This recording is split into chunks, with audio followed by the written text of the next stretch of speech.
Di hari ulang tahun pernikahan perak kami, ibu mertua tiba-tiba mengumumkan warisan rumah peninggalan bapak, tapi anehnya, warisan itu jatuh ke tangan adik ipar, dan disitulah hidupku dan suami mulai pecah. Padahal aku sudah lama menyimpan rahasia terbesar di balik semua drama ini. Sebelum kita mulai lebih lanjut, yuk, tekan tombol suka, serta tombol subscribe agar tidak ketinggalan kisah menarik lainnya. Dan jangan lupa absen asal kota bapak ibu di kolom komentar.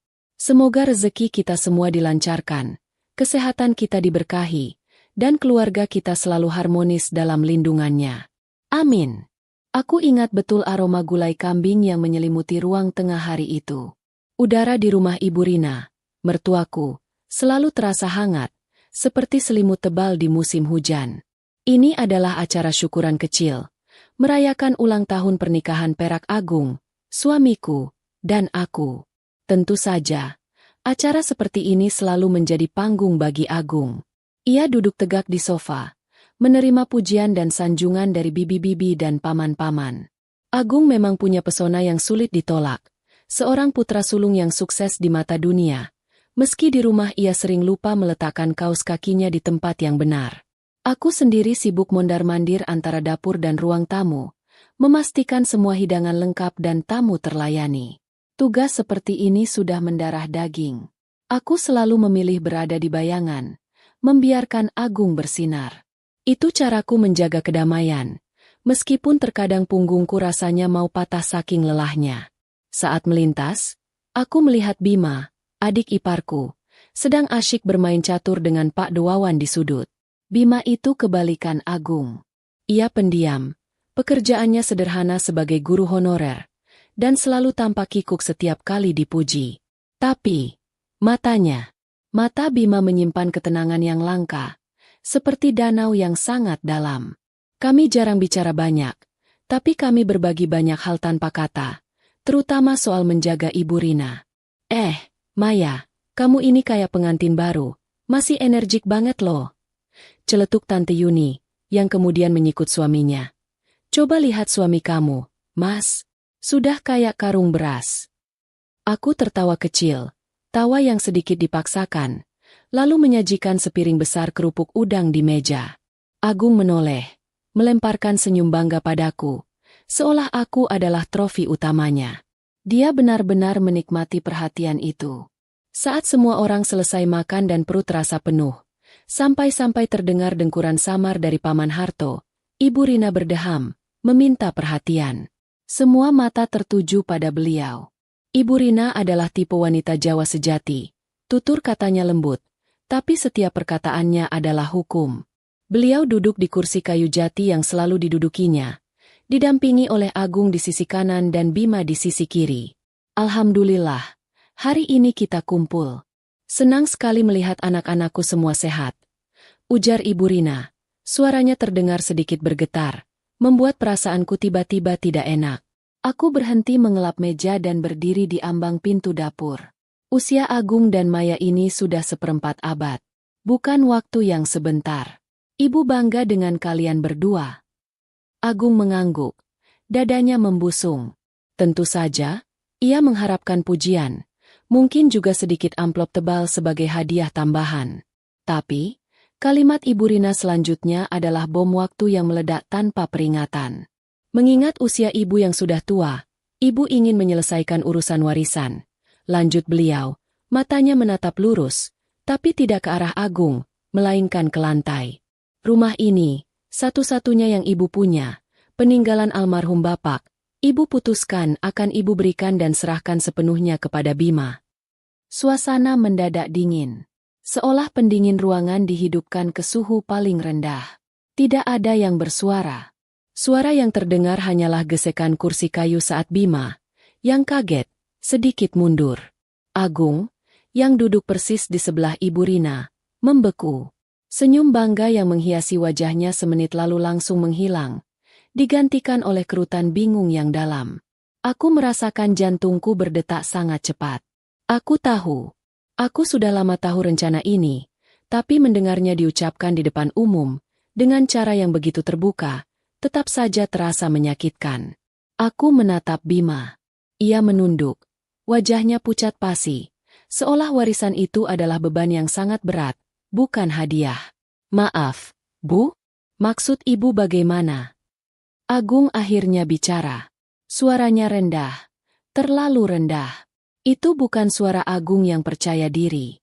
Itu suara seorang anak sulung yang merasa haknya dirampas. Rumah ini, kan harusnya untuk anak sulung, Bu. Aku kan yang berhak menanggung Ibu.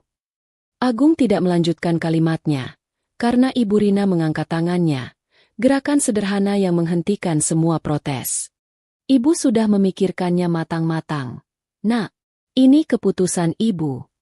Dan secepat kilat, ekspresi bingung di wajah Agung berubah menjadi amarah yang membara. Matanya menyala, menatap Bima dengan sorot mata seperti menuduh pengkhianat. Jadi, kamu ya, Bim? Kamu yang bujuk Ibu. Agung berdiri tegak. Tingginya membuat bayangan jatuh di atas Ibu Rina dan Bima. Padahal aku yang dari dulu menafkahi Ibu. Aku yang membiayai pengobatan Ibu. Agung, jaga ucapanmu. Ibu Rina memotong tajam.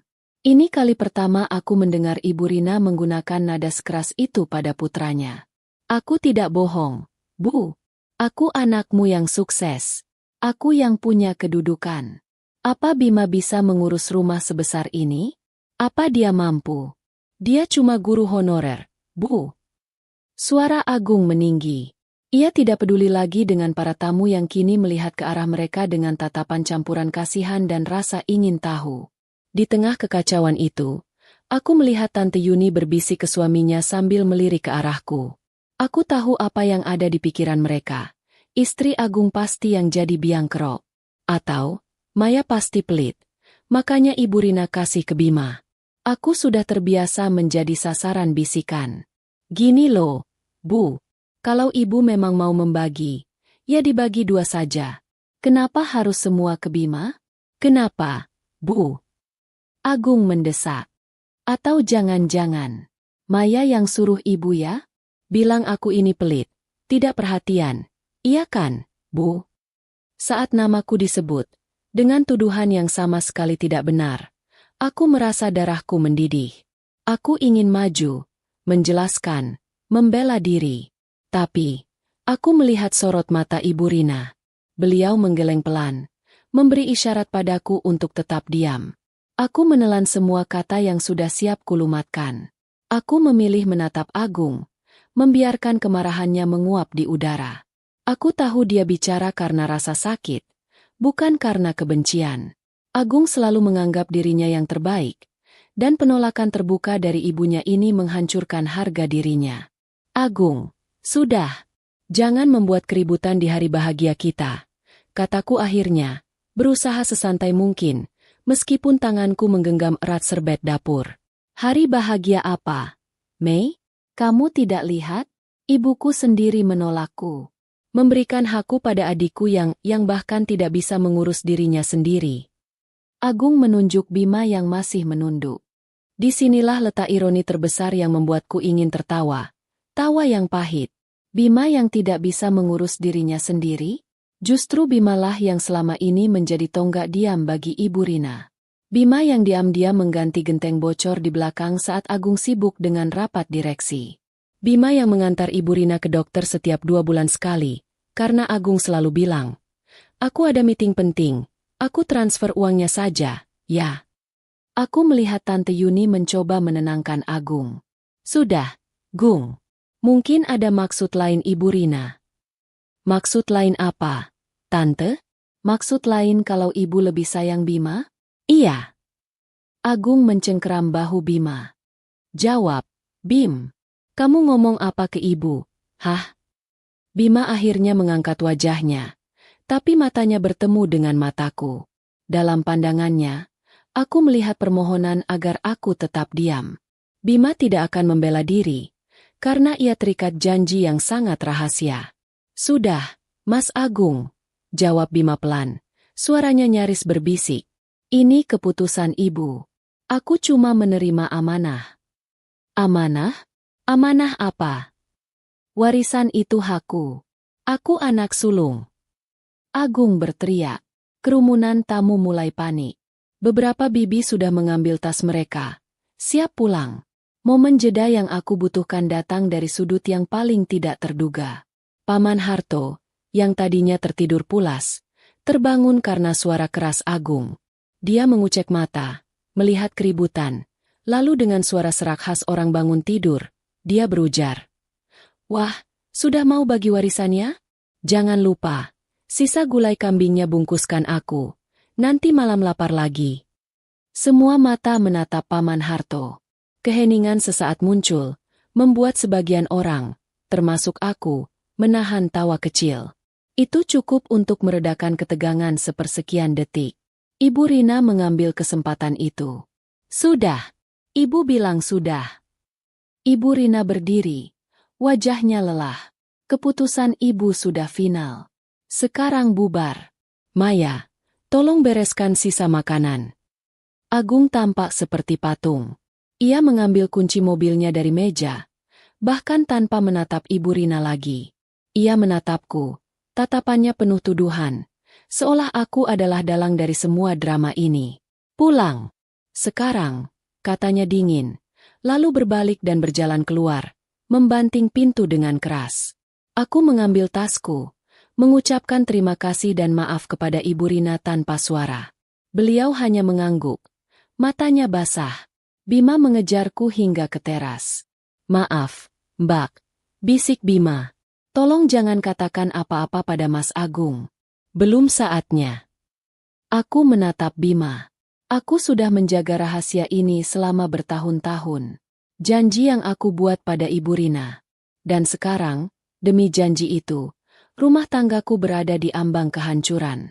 Tenang saja, Bim. Aku tahu.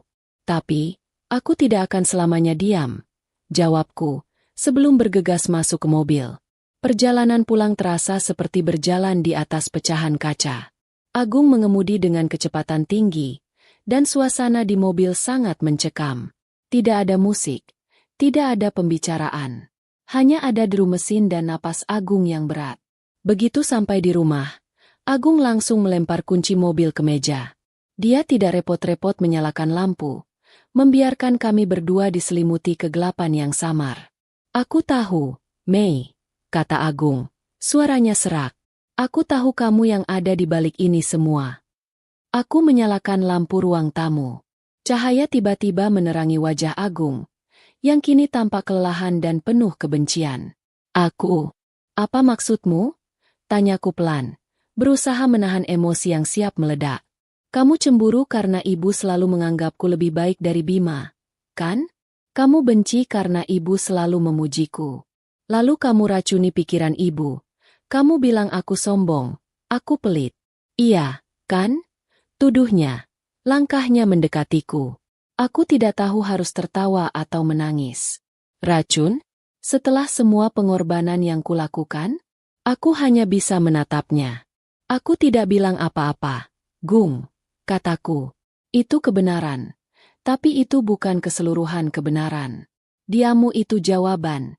Mei, kamu pikir aku tidak tahu? Kamu dan Bima itu sudah lama dekat, kan? Kamu selalu membela dia. Kamu pasti bilang ke ibu, aku tidak layak dapat warisan karena aku. Agung berhenti sejenak, menelan ludah. Karena aku tidak pernah benar-benar ada untuk ibu. Kalimat terakhir itu benar-benar menghantamnya. Agung, di balik semua kesuksesannya, adalah anak yang haus validasi, terutama dari Ibu Rina. Dan penolakan warisan itu dianggapnya sebagai penolakan kasih sayang. Aku membiarkan dia menuduh, membiarkan dia melepaskan semua rasa sakitnya.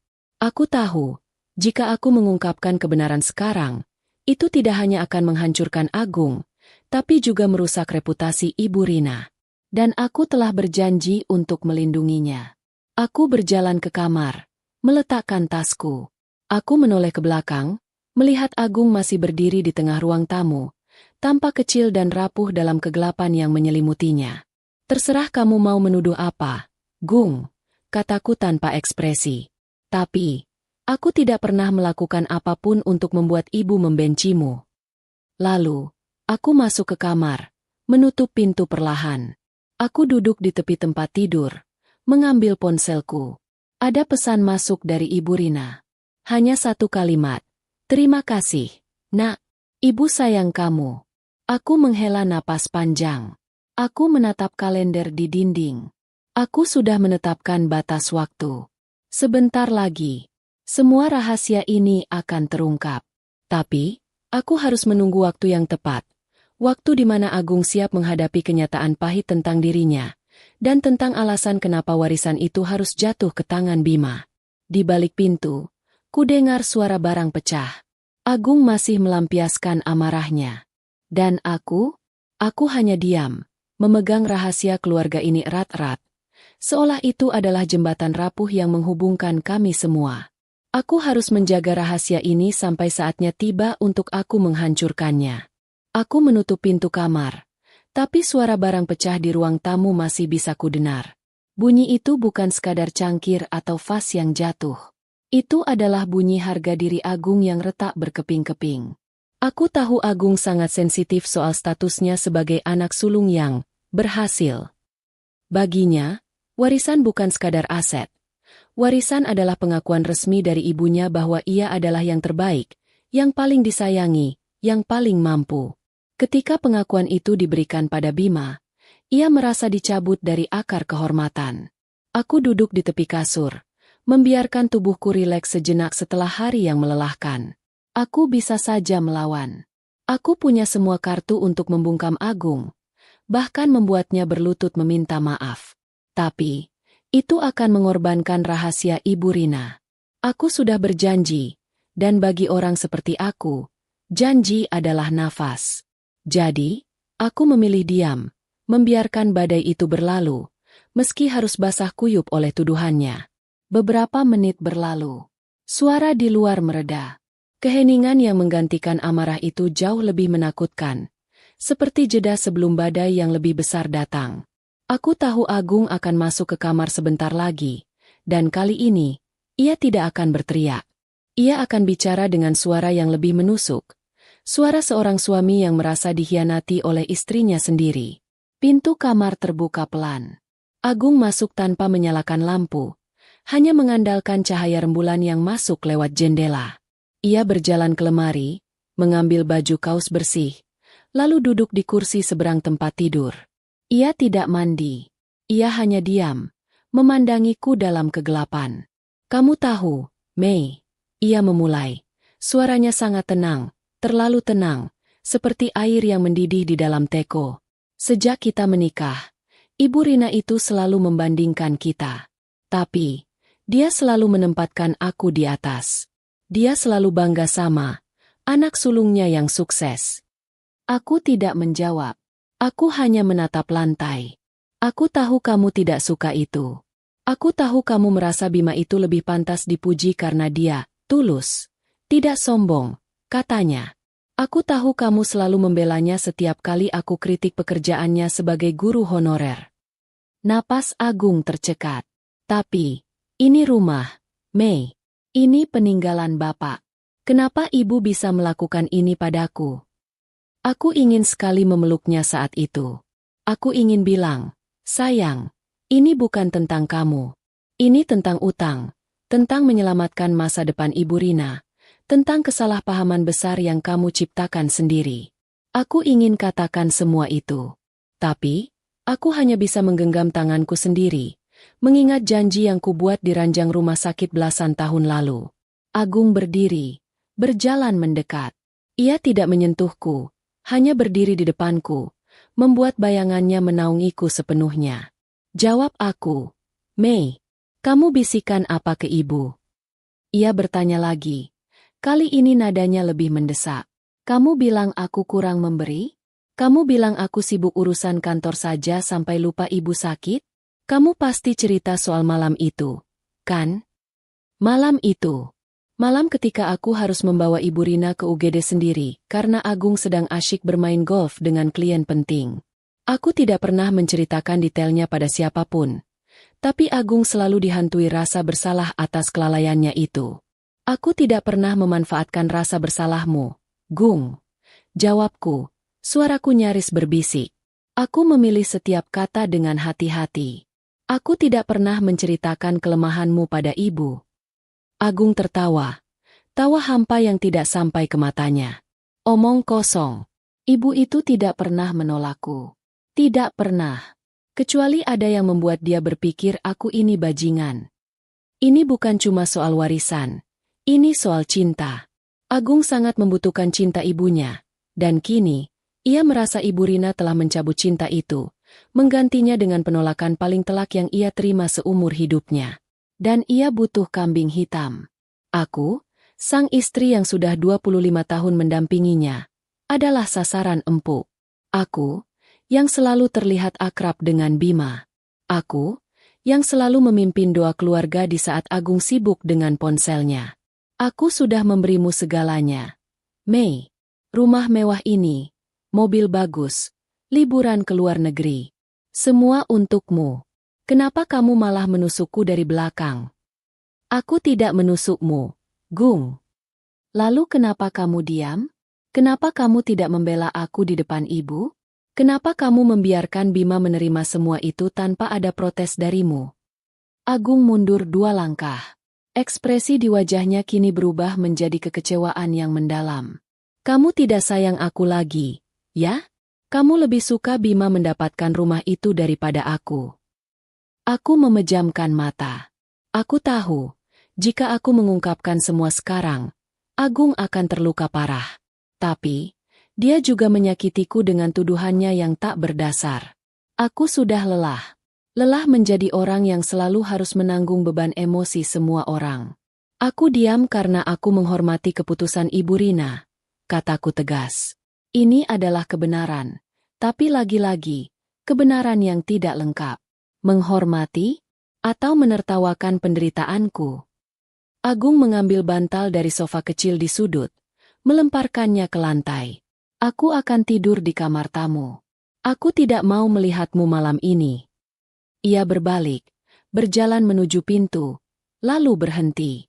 Ia menoleh sekali lagi, dan kali ini, matanya memancarkan kesedihan murni. Aku tidak percaya kamu melakukan ini padaku, Mei, katanya pelan, lalu menghilang di balik pintu. Aku ditinggalkan sendirian dalam keheningan yang menyesakkan.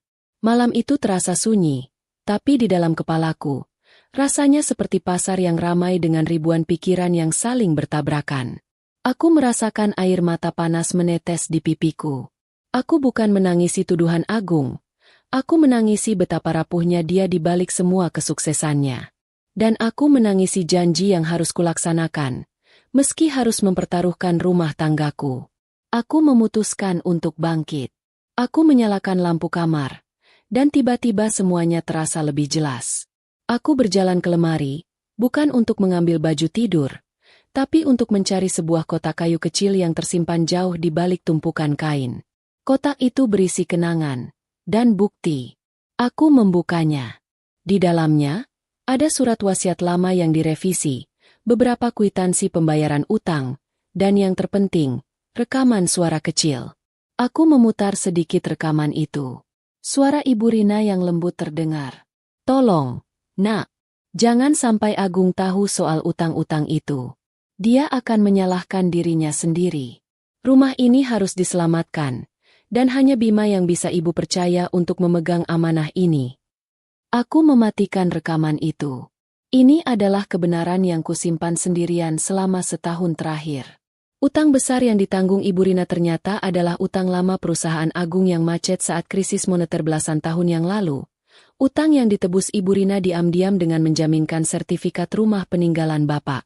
Ibu Rina menolak menjual rumah itu karena rumah itu punya arti historis bagi keluarga. Bima lah yang dipercaya Ibu Rina untuk melunasi cicilan dan mengurus balik nama, menjadikan warisan itu sebagai pengalihan, agar Agung tidak tahu betapa besar pengorbanan ibunya. Ibu Rina takut Agung depresi jika tahu. Aku memeluk kotak kayu itu. Sekarang, aku tahu persis mengapa Agung sangat marah.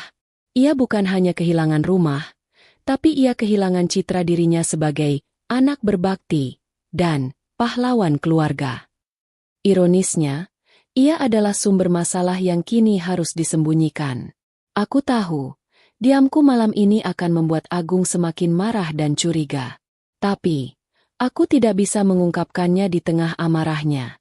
Aku tidak mau rahasia ini meledak di wajahnya tanpa persiapan mental. Aku harus menunggu waktu yang tepat, di mana ia tenang, dan ia bisa mendengar kebenulan itu dengan hatinya, bukan egonya. Aku meletakkan kotak itu kembali, menyelimuti diriku. Aku menatap langit-langit. Malam yang dingin, sunyi, dan penuh tuduhan ini adalah harga yang harus kubayar untuk sebuah janji. Tiba-tiba, dari kamar tamu, terdengar suara batuk keras. Batuk khas Agung jika dia sedang marah dan stres berat. Aku beranjak, berjalan menuju kamar tamu. Aku tahu, aku tidak akan tidur nyenyak jika membiarkan dia sendirian. Aku membuka pintu kamar tamu tanpa mengetuk. Agung sedang duduk di tepi ranjang, memegang segelas air. Wajahnya tampak kusut dan matanya merah. Aku tidak mau kamu di sini, Mei, katanya tanpa melihatku. Aku mengabaikannya. Aku berjalan ke laci, mengambil sebotol kecil minyak angin favorit Agung. Minyak kayu putih cap elang yang selalu dia cari jika sedang masuk angin atau stres.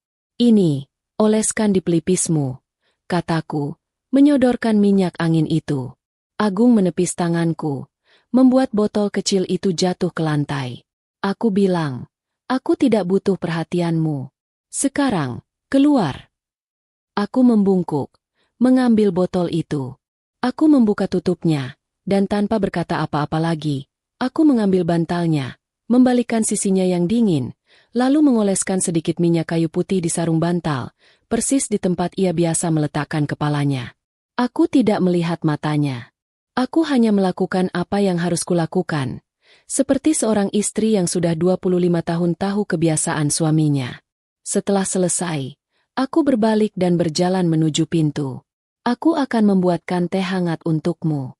Teh pahit kesukaanmu, kataku. Suaraku kembali tenang. Di ambang pintu, aku mendengar Agung bergumam. Suaranya sangat rendah. Kamu ini sebenarnya iblis atau malaikat, Mei? Aku berhenti. Aku tersenyum tipis. Aku hanya istrimu, Gung. Aku tahu kamu marah karena kamu merasa tidak dicintai ibu. Tapi, aku minta kamu tidur. Besok kita bicara, setelah kepalamu dingin. Aku menutup pintu kamar tamu. Aku berjalan ke dapur, menyalakan kompor. Aku tidak akan memaksanya minum teh itu, tapi aku akan meninggalkannya di meja. Itu adalah caraku bilang, aku tahu kamu terluka, dan aku tetap di sini. Malam itu, aku tidur sendirian di kamar utama, membiarkan rahasia itu merayap seperti bayangan di setiap sudut ruangan. Aku tahu, rahasia ini harus segera kuungkap, sebelum tuduhan Agung semakin tajam dan membuatku kehilangan kesabaranku. Fajar menyingsing, membawa cahaya yang terasa dingin. Aku terbangun sebelum Agung. Kamar di sebelah masih sunyi, yang berarti dia belum bangun, atau setidaknya masih memilih mengurung diri dalam amarahnya. Aku tidak berani mengetuk atau membawakan sarapan ke kamar tamu. Memberinya ruang adalah cara terbaik saat ini. Setelah menyiapkan bekal makan siang untuk diriku sendiri, meskipun aku tahu selera makanku pasti hilang, aku mengambil kunci mobil dan bergegas pergi. Aku tidak ingin berhadapan dengan Agung dalam kondisi kami yang masih dipenuhi ketegangan. Tujuanku pagi ini hanya satu, rumah Ibu Rina. Rumah itu sudah menjadi saksi bisu bagi banyak drama keluarga kami. Rumah peninggalan bapak yang sederhana namun kokoh, terletak di kompleks yang mulai ramai. Rumah itu menyimpan bau nostalgia, aroma kayu jati tua yang bercampur dengan wangi bunga melati yang selalu ibu tanam di halaman depan. Aku sampai di sana sebelum Bima berangkat mengajar. Bima sedang menyiram tanaman, tampak lebih tenang dibandingkan kemarin, tapi tetap ada bayangan beban di matanya. Mbak Maya, sapanya, sedikit terkejut melihatku sepagi ini. Mas Agung bagaimana? Dia marah besar. Tidur di kamar tamu, jawabku singkat, sambil turun dari mobil. Aku tidak mau bicara tentang Agung. Aku mau bicara dengan ibu. Ibu sedang di teras belakang. Beliau tidak tidur semalaman, kata Bima, nadanya khawatir. Aku berjalan melewati ruang tengah yang kemarin dipenuhi tawa dan teriakan.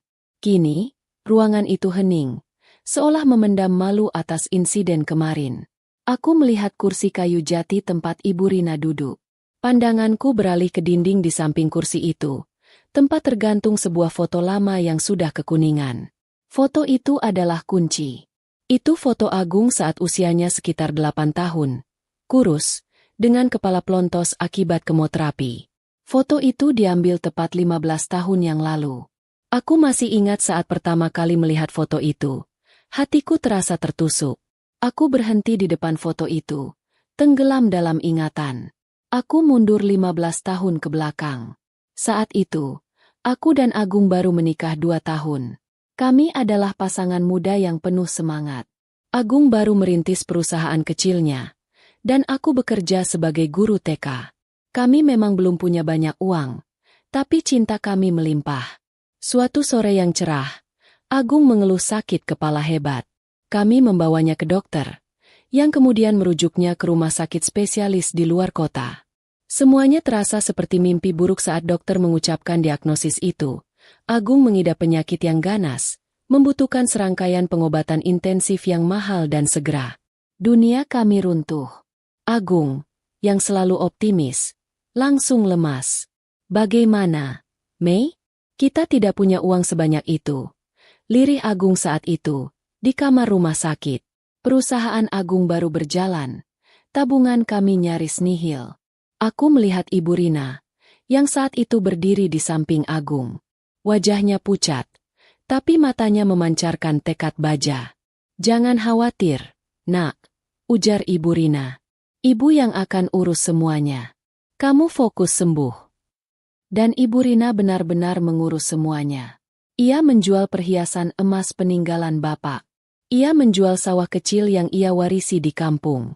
Tapi, itu semua tidak cukup. Pengobatan Agung menelan biaya yang luar biasa. Suatu malam, aku mendengar Ibu Rina menelepon seseorang di teras belakang. Aku tidak sengaja menguping. Iya, Pak. Saya sudah pikirkan. Tolong urus surat-suratnya. Saya jaminkan sertifikat rumah ini. Ini satu-satunya yang saya punya. Tapi, tolong, Bapak jangan pernah katakan pada Agung soal ini. Biarkan dia sembuh dulu. Dia tidak boleh tertekan. Jantungku mencelos. Ibu Rina menggadaikan rumah peninggalan bapak. Rumah yang sangat disayangi dan dijaga mati-matian, demi menyelamatkan nyawa Agung. Keesokan harinya, aku menemui Ibu Rina, yang saat itu sedang duduk sendirian di teras. Ibu, panggilku. Ibu Rina menoleh. Matanya terlihat lelah. Maya, kamu sudah bangun. Aku dengar semuanya, Bu. Soal rumah itu. Kenapa Ibu tidak bilang ke Agung? Dia pasti akan mencari jalan lain. Ibu Rina tersenyum getir. Agung anak sulungku. Dia punya harga diri yang tinggi. Kalau dia tahu rumah ini harus digadaikan demi dia akan menyalahkan dirinya seumur hidup. Dia akan berpikir dia tidak becus jadi anak. Biar ibu saja yang menanggung beban ini. Rumah bisa dicari lagi, Mei. Tapi nyawa Agung tidak bisa ibu ganti. Ucapnya, kalimat yang menggetarkan hatiku. Aku tahu betapa besarnya pengorbanan ini.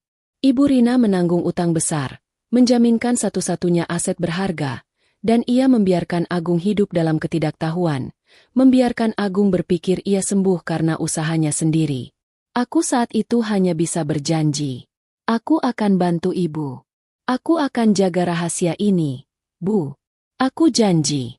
Sampai kapanpun, aku akan melindungimu dan Agung. Itu adalah ikatan rahasia antara Ibu Rina dan aku. Ikatan yang membuatku harus menahan diri dari menyalahkan Agung atas perilakunya di masa kini. Karena aku tahu betapa besar beban yang telah ditanggung ibunya demi hidupnya. Ingatan kembali ke masa kini. Aku masih berdiri di depan foto Agung kecil. 15 tahun telah berlalu. Agung sembuh total. Dan ia memang menjadi anak yang sukses. Ia melupakan masa sakitnya. Ia melupakan betapa tipisnya batas antara hidup dan mati saat itu. Ia hidup nyaman. Berpikir bahwa ia punya segalanya. Tapi utang itu? Utang gadai rumah itu tidak lunas secepat yang diharapkan Ibu Rina. Perusahaan yang Agung rintis, yang sempat menjanjikan, ternyata mengalami guncangan keras, tepat beberapa tahun lalu. Saat itu, Agung panik. Ia meminta Ibu Rina untuk membantunya, meminjamkan sertifikat rumah itu lagi, tanpa tahu bahwa sertifikat itu masih menjadi jaminan utang lama yang belum lunas sepenuhnya. Ibu Rina, dengan cinta buta seorang ibu, tidak tega melihat Agung terpuruk lagi. Ia kembali berkorban, menambah beban gadai di bank, kali ini untuk membantu modal Agung yang sedang goyah. Itulah rahasia lain yang kini dipegang Bima. Aku berjalan menuju teras belakang. Ibu Rina duduk di kursi rotan, memandangi kolam ikan koi dengan tatapan kosong. "Ibu," panggilku. Ibu Rina menoleh. Senyum lelah muncul di wajahnya. "Maya, sudah datang. Kenapa tidak tidur?" "Mana bisa aku tidur, Bu, setelah semua yang terjadi semalam," kataku, duduk di kursi di hadapannya. "Agung pasti marah sekali padamu," ujarnya pelan. "Dia menuduhku, Bu. Dia bilang aku yang memengaruhi ibu." Ibu Rina meraih tanganku. Genggamannya lemah namun hangat. "Maafkan ibu. Nak, ibu harus melibatkanmu dalam drama ini. Tapi, ini satu-satunya cara. Agung tidak boleh tahu bahwa rumah ini nyaris disita bank tahun lalu karena utang yang dia buat. Dia akan hancur jika tahu." "Tapi kenapa harus Bima yang menerima warisan itu, Bu? Kenapa tidak ibu yang pegang saja?" Ibu Rina menghela napas. "Bimalah yang selama ini melunasi cicilan utang itu, Mei. Sebagian besar gajinya sebagai guru honorer, ia gunakan untuk membayar bunga utang gadai rumah ini. Ibu sudah tua, tidak sanggup lagi. Dengan Bima yang menjadi pemilik resmi, dia bisa mengurus surat-surat pelunasan tanpa sepengetahuan Agung. Warisan ini adalah penyamaran, Mei. Rumah ini tidak pernah benar-benar aman sampai lunas. Aku mengerti sekarang. Warisan itu bukan hadiah untuk Bima, tapi perisai bagi Agung. Warisan itu adalah mekanisme pertahanan terakhir Ibu Rina agar putranya yang sombong dan haus pengakuan itu tetap bisa hidup tanpa beban penyesalan." Tiba-tiba, Bima muncul membawa secangkir teh panas dan sepiring pisang goreng. "Mbak Maya, minum dulu. Jangan terlalu dipikirkan," kata Bima, meletakkan hidangan itu di meja. Ia tahu, pembicaraan ini selalu berat. Aku mengambil satu pisang goreng, yang masih mengepul. Aku tersenyum kecil pada Bima. "Ini nih, pahlawan yang tidak pernah mau diakui," batinku. Bima adalah penyelamat keluarga ini, tapi ia harus rela dicap sebagai anak emas, yang tidak tahu diri oleh kakaknya sendiri. "Ibu, berapa lama lagi Bima harus menyembunyikan ini?" tanyaku pada Ibu Rina. "Tunggu sampai cicilannya lunas. Kurang lebih 6 bulan lagi, Mei," jawab Ibu Rina. "Setelah lunas, Ibu akan ceritakan semuanya. Baru setelah itu, Bima akan mengembalikan rumah ini ke nama Agung, atau menjualnya dan membagi rata. Tapi, untuk 6 bulan ke depan, kita harus kuat, termasuk kamu." Aku menatap pisang goreng itu. Ya ampun, aku tidak tahu kenapa pisang goreng Ibu Rina selalu terasa lebih enak. Mungkin karena ada bumbu pengorbanan di dalamnya. Aku merasakan jeda sejenak yang kubutuhkan. Rasa lelah, marah, dan sedih yang kurasakan semalam perlahan hilang, tergantikan oleh ketegasan baru. Aku tahu apa yang harus kulakukan. Aku akan terus diam dan menahan amarah Agung. "Baik, Bu. 6 bulan lagi. Aku akan kuat," kataku. "Mantap." Bima yang mendengar percakapan kami, hanya mengangguk pelan. Ia tidak mengatakan apa-apa lagi. Ia tahu, perang sesungguhnya kini ada di rumahku, antara aku dan Agung. Aku menghabiskan pisang gorengku, menyesap teh Ibu Rina. Saat aku pamit pulang, aku memeluk Ibu Rina erat. Pelukan seorang anak kepada ibunya. Pelukan dua wanita yang berbagi beban rahasia terbesar dalam hidup Agung. Saat aku melangkah keluar, aku melihat foto lama itu sekali lagi.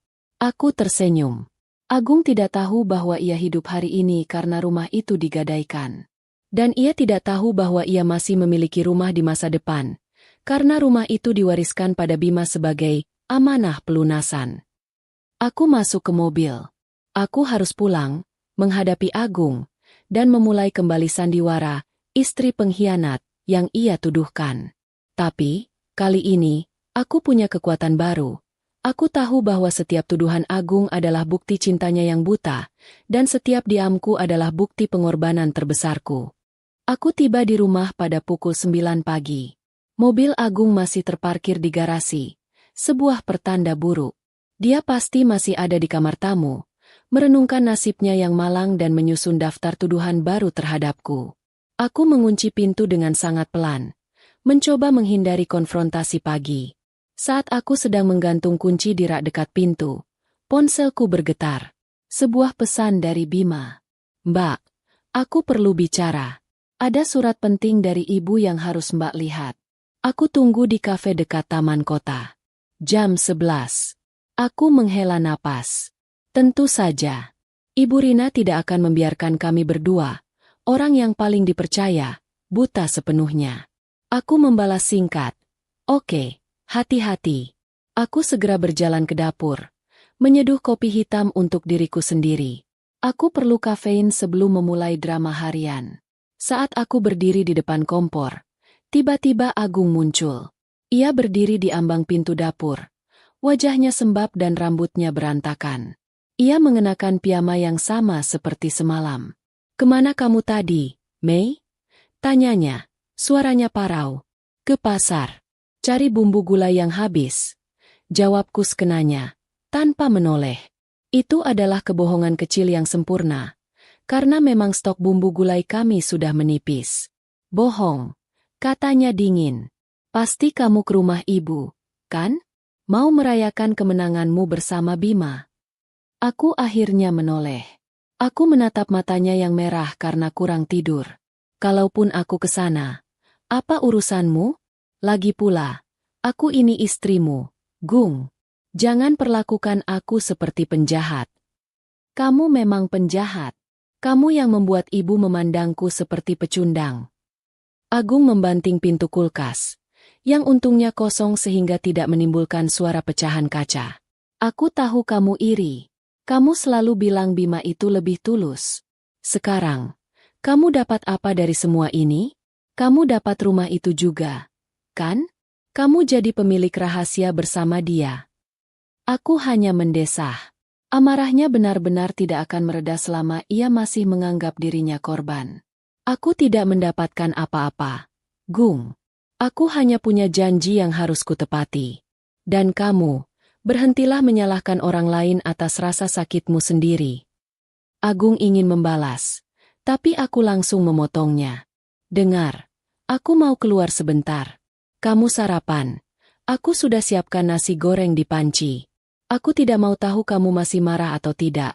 Tapi tolong, jangan merusak barang di rumah ini. Aku yang capek membersihkannya." Aku mengambil kunci dan tasku tanpa menunggu jawabannya. Aku meninggalkan Agung sendirian di dapur, menatap panci nasi goreng dengan tatapan kosong. Tepat pukul 11, aku sudah duduk di kafe itu. Kafe itu selalu ramai, tempat yang sempurna untuk pertemuan rahasia. Aku memesan teh hangat, mencoba menenangkan sarafku. Tak lama kemudian, Bima datang, membawa amplop coklat yang terlihat penting. Ia duduk di hadapanku, wajahnya tegang. "Mbak, terima kasih sudah mau datang," kata Bima, meletakkan amplop itu di meja. "Ada apa ini, Bim? Surat wasiat tambahan?" tanyaku, nadaku serius. Bima mengangguk. "Ini surat yang ibu buat 6 bulan lalu. Aku disumpah untuk tidak membukanya kecuali jika ibu sudah benar-benar menyerahkan warisan itu secara resmi." Bima mengambil surat di dalamnya dan menyerahkannya padaku. Aku membaca isinya dengan saksama. Surat itu ditulis tangan oleh Ibu Rina, dengan bahasa yang penuh kasih sayang, namun sangat detail. Inti dari surat itu adalah penjelasan resmi Ibu Rina bahwa penyerahan sertifikat rumah kepada Bima bukanlah hadiah, melainkan amanah legal untuk mendanai biaya pengobatan jangka panjang seseorang yang sangat ibu sayangi. Ibu Rina meminta Bima menggunakan aset rumah itu, melalui mekanisme peminjaman atau penjualan jika terpaksa, untuk menjamin keberlanjutan hidup orang tersebut. "Pengobatan jangka panjang? Siapa, Bim?" tanyaku, meskipun aku sudah tahu jawabannya. Bima menunjuk ke paragraf paling bawah. Ibu tidak menyebutkan nama, Mbak. Tapi ibu menuliskan, untuk menjamin biaya hidup dan kesehatan orang yang dulu pernah ibu selamatkan dengan menjual sawah dan menjaminkan rumah ini. Kami berdua tahu itu merujuk pada Agung. Itu adalah utang gadai rumah yang dipakai untuk menutupi biaya pengobatan Agung 15 tahun lalu, dan utang tambahan yang dipakai untuk menutupi utang bisnis Agung beberapa tahun terakhir. Bima menambahkan, sebenarnya, rumah itu sudah berstatus hak milikku.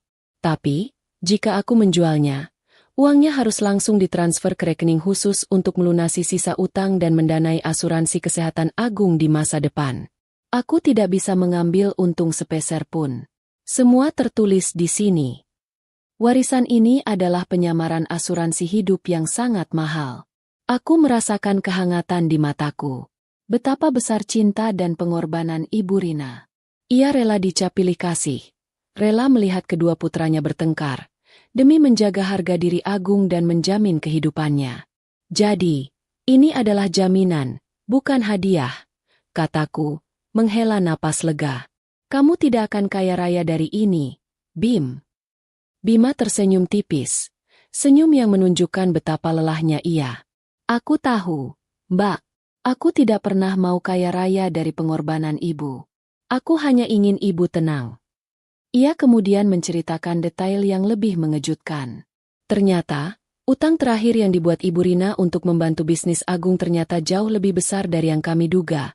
Karena Agung salah perhitungan dan menggunakan sertifikat rumah itu sebagai jaminan tanpa memberitahu Ibu Rina secara rinci. Ibu Rina baru tahu setelah bank menghubunginya. Agung diam-diam menjaminkan rumah itu lagi untuk modal tambahan. Mbak, ibu yang harus menutupi semua kekacauan itu agar rumah ini tidak benar-benar lepas. Jelas Bima. Itu sebabnya ibu sangat tegas. Harus aku yang memegang kendali sekarang. Aku menggenggam tehku erat-erat. Jadi, bukan hanya utang lama, tapi juga kesalahan fatal Agung yang baru-baru ini terjadi, yang ia sembunyikan dariku. Agung menuduhku menusuknya dari belakang, padahal dia yang selama ini menyimpan rahasia finansial yang berisiko meruntuhkan seluruh keluarga. Aku memandang Bima. Kalau begitu, kita harus menjaga ini. 6 bulan. Ya, Bim. Kita harus tahan 6 bulan lagi.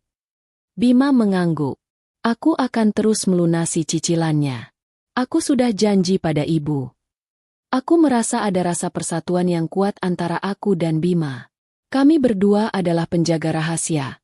2 orang yang rela dicap buruk demi kebaikan bersama. Di tengah obrolan serius kami, tiba-tiba sebuah momen muncul. Seorang pelayan kafe berjalan melewati meja kami. Ia membawa nampan penuh dengan piring, dan karena ia tersandung kakinya sendiri, semua piring itu hampir jatuh. Bima dengan refleks yang luar biasa, melompat dan menangkap tumpukan piring itu, menyelamatkan hampir semua kecuali 1 sendok teh yang jatuh berdentang di lantai. Bima hanya tersenyum canggung, menyerahkan piring-piring itu kembali kepada pelayan yang terkejut. Hati-hati, Mas, nanti gajinya dipotong, kata Bima pelan. Aku tersenyum melihat kejadian itu. Aku melihat Bima, pahlawan tak terlihat. Dia bisa menyelamatkan sepiring-piring dari jatuh. Tapi ia harus rela melihat seluruh keluarganya terpecah karena menyelamatkan harga diri kakaknya. Kamu itu, Bim, kataku sambil tertawa kecil. Dari dulu memang ahlinya menyelamatkan hal-hal yang hampir jatuh. Bima hanya tersipu, mengambil amplop itu kembali. Sudah, Mbak, sekarang Mbak tahu semua detailnya. Gunakan informasi ini kalau memang terpaksa. Aku menyimpan salinan surat wasiat itu di dompetku. Ini adalah tiket kebebasanku, sekaligus senjata terkuatku. Aku tahu, aku tidak bisa diam selamanya. Tuduhan Agung akan semakin merusak hubungan kami. Aku harus menunggu Agung mencapai titik di mana ia lelah, dan bersedia mendengarkan, bukan hanya menuduh. Aku meninggalkan kafe, merasa sedikit lebih ringan. Aku tidak lagi merasa bersalah atas diamku. Aku kini adalah bagian dari rencana besar Ibu Rina untuk menyelamatkan putranya dari kegagalan terbesarnya. Sekarang, tinggal menunggu Agung melakukan kesalahan fatal yang akan membuatku terpaksa menggunakan kebenaran ini. Bab 4 telah selesai. Konflik antara Agung dan Maya semakin memanas. Namun aliansi antara Maya dan Bima semakin kuat dengan terungkapnya surat wasiat tambahan, yang mengonfirmasi bahwa warisan itu adalah asuransi hidup tersembunyi untuk Agung. 2 hari setelah pertengkaran hebat itu, rumah kami diselimuti keheningan yang tebal. Agung masih memilih tidur di kamar tamu.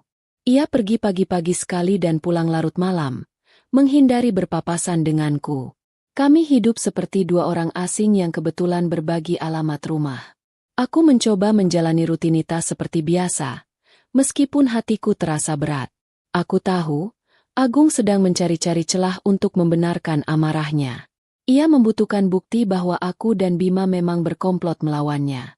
Sementara aku sibuk dengan urusan dapur dan kebun, Agung sibuk di balik meja kerjanya yang kini tampak seperti markas operasi rahasia. Ia tidak lagi peduli dengan laporan kantor atau meeting penting. Pikirannya dipenuhi satu hal. Mengapa Ibu Rina menolaknya? Agung adalah pria yang didorong oleh logika dan pengakuan.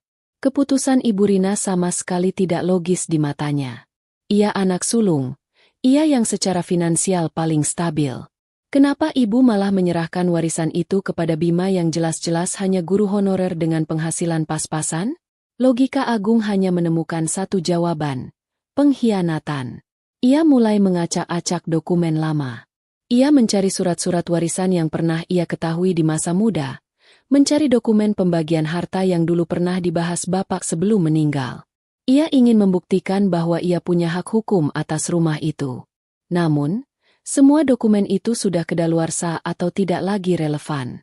Ia lalu beralih mencari kontak-kontak lama. Ia menghubungi notaris keluarga yang dulu mengurus akta bapak.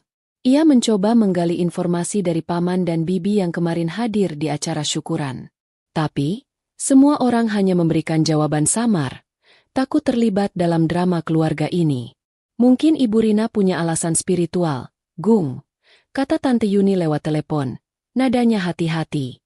Bima kan lebih sabar, lebih religius. Jawaban seperti itu hanya membuat Agung semakin murka. Spiritual? Agung hanya percaya pada angka di rekening bank. Frustrasi Agung mencapai puncaknya pada malam ketiga.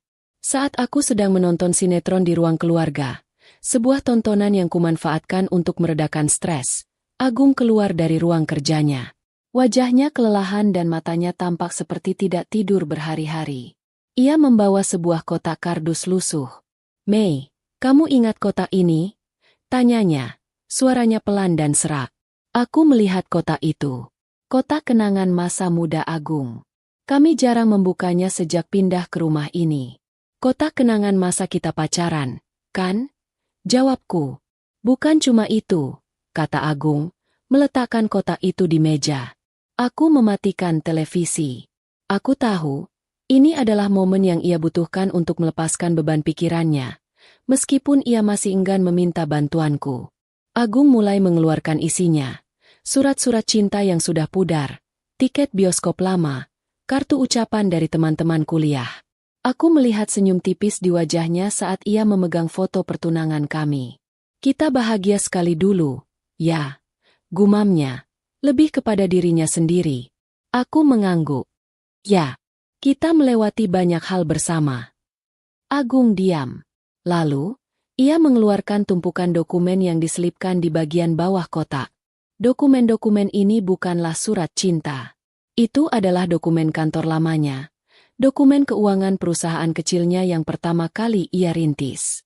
Aku cari di mana kesalahanku, katanya. Kenapa aku bisa membuat ibu kecewa? Aku pasti pernah melakukan kesalahan besar tanpa kusadari, yang membuat ibu berpikir aku tidak pantas menerima rumah itu. Ia mengulas kembali semua kegagalan finansialnya, semua utang kecil yang pernah ia pinjam dari Ibu Rina dan yang ia yakini sudah ia lunasi. Ia mencoba mencari bukti kegagalannya di masa lalu. Saat mengaduk-aduk dokumen itu, tangannya berhenti. Ia menarik sebuah amplop tebal berwarna coklat, terselip di antara tumpukan kwitansi perusahaan. Amplop itu bertuliskan nama sebuah rumah sakit yang sangat mahal. Rumah sakit spesialis yang terletak di luar kota.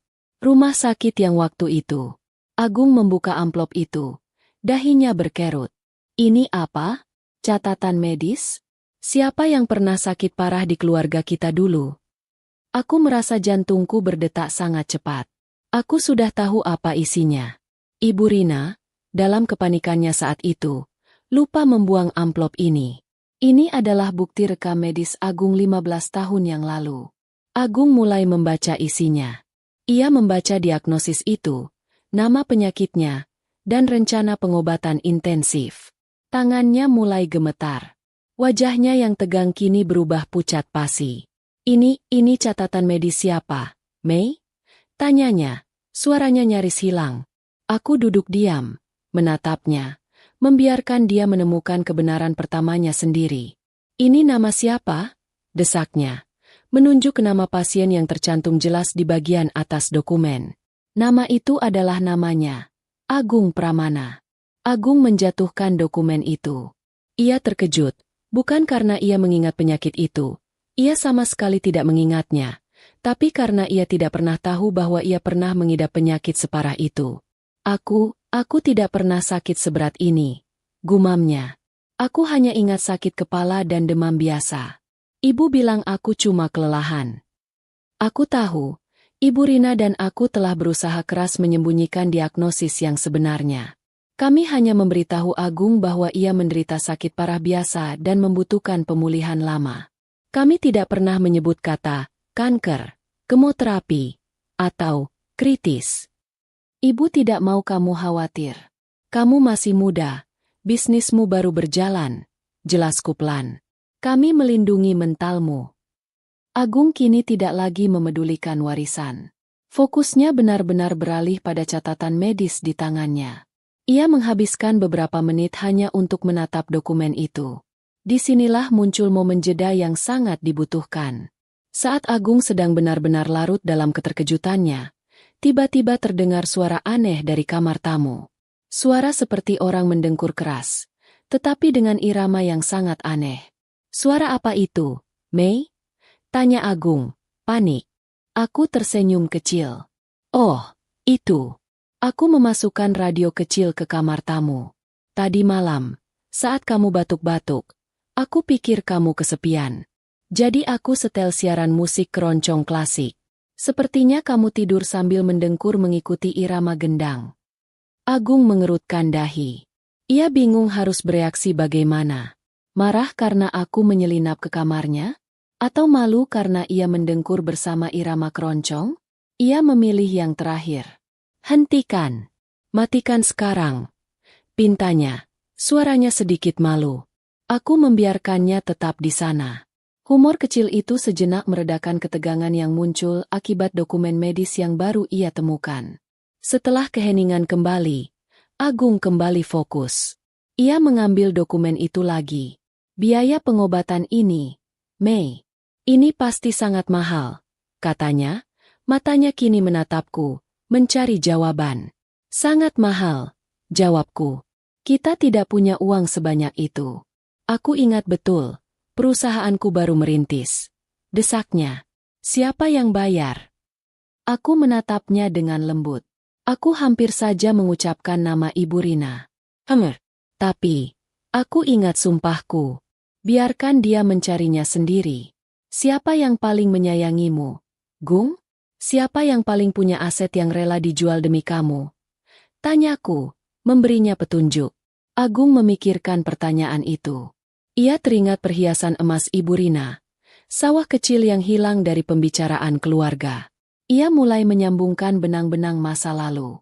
Ia mulai menyadari bahwa ia sembuh bukan karena keajaiban, melainkan karena pengorbanan finansial yang besar.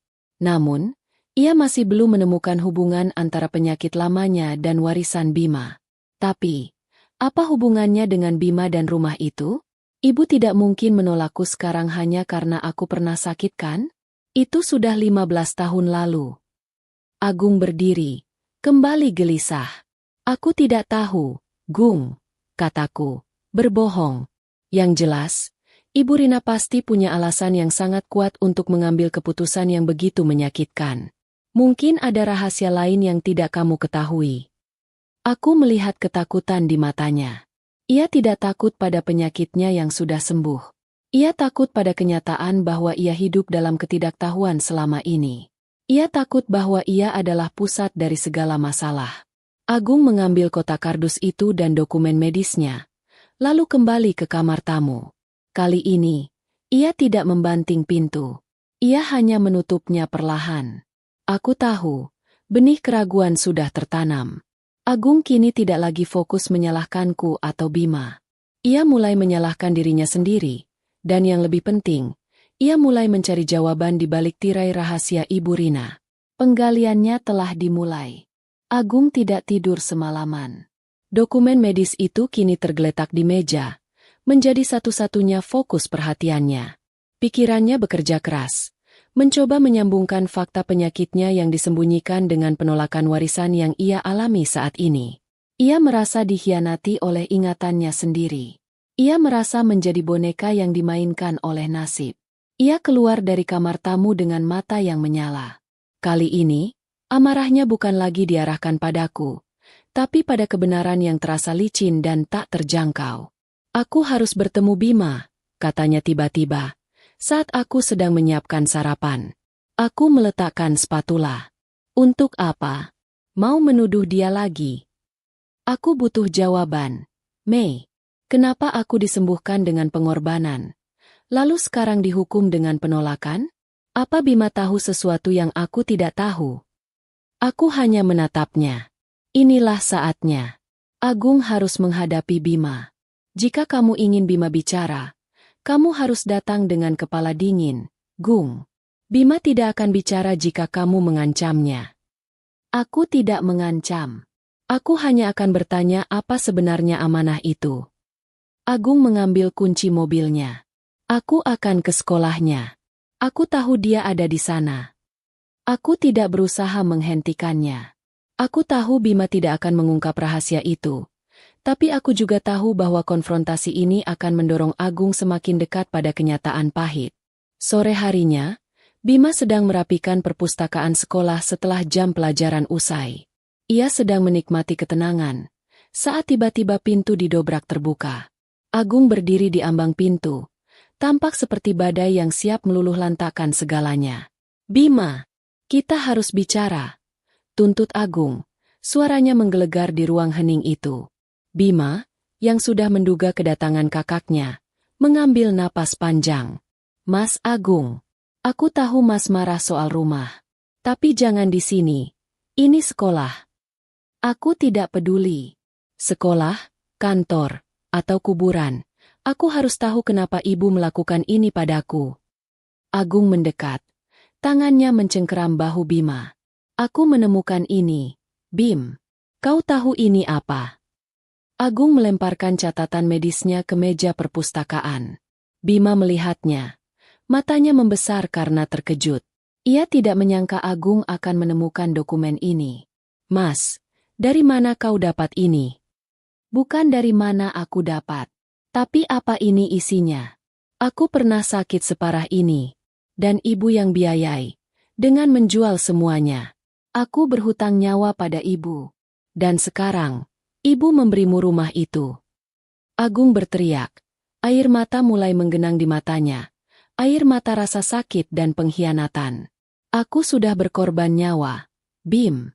Kenapa ibu tidak memberiku kesempatan untuk membalas kebaikannya? Kenapa ibu malah memberimu warisan yang seharusnya menjadi milikku, sebagai simbol bakti? Bima menunduk. Ia tidak bisa melihat wajah Agung. Ia tahu, kebenaran itu ada di ujung lidahnya. Tapi janji kepada Ibu Rina jauh lebih berat daripada amarah kakaknya. Mas Agung, Bima mencoba bicara setenang mungkin. Ibu melakukan itu karena ibu sangat sayang padamu. Soal rumah ini, aku sudah bilang, ini amanah. Amanah apa? Amanah untuk menghukumku? Amanah untuk menjamin pengobatan yang kau bilang di surat wasiat itu? Pengobatan siapa? Bim? Aku sudah sembuh total. Agung menekan Bima habis-habisan. Ia menyudutkan Bima, membuat Bima merasa sangat terdesak. Jawab. Bim, pengobatan siapa yang lebih penting daripada aku? Anak sulungnya yang berbakti. Bima mendongak. Ia melihat keputusasaan di mata kakaknya. Ia tahu, ia harus memberikan petunjuk yang cukup untuk meredakan amarah Agung, tanpa melanggar sumpah rahasianya. Mas, dengarkan aku baik-baik, kata Bima, suaranya rendah. Warisan ini bukan untukku. Ini adalah aset yang harus kujual. Jika sewaktu-waktu ada kebutuhan mendesak untuk menutupi biaya yang sangat besar, biaya yang tidak bisa diurus oleh Mas Agung sendiri. Biaya apa? Aku punya asuransi. Aku punya uang. Aku punya semuanya. Balas Agung. Tapi, Mas Agung tidak punya keikhlasan untuk mengetahui kebenaran pahit di balik semua aset itu. Ujar Bima, kalimatnya tajam, menusuk langsung ke ego Agung. Apa maksudmu? Keikhlasan. Mas, kau tahu, ada hal-hal di masa lalu yang Mas anggap sudah lunas. Padahal itu meninggalkan jejak utang yang sangat panjang. Bima memberi petunjuk paling gamblang.